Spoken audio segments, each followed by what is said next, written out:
Okay, right now we're testing to see if it still works. Like soap.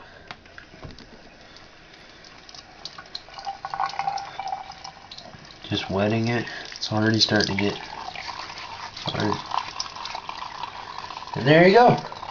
Still soap. Still soap.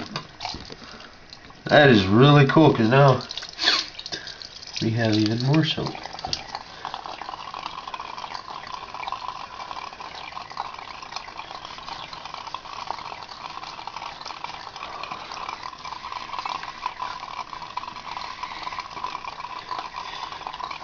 Oh, just so you know, you don't have to put it in the freezer.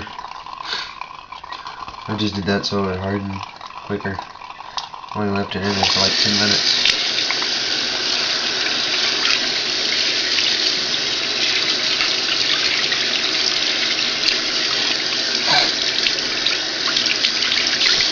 Does it still have its scent?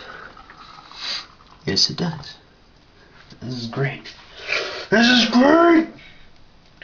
Because what was this is now this, which is actually a little bit bigger. Alright, well, that's it. Soap in a microwave. Boils up. You still use it as soap afterwards. Just a reminder, you don't have to put it in the freezer. I just did that so it would cool down faster because it's like jello at the bottom. Okay. Peace out.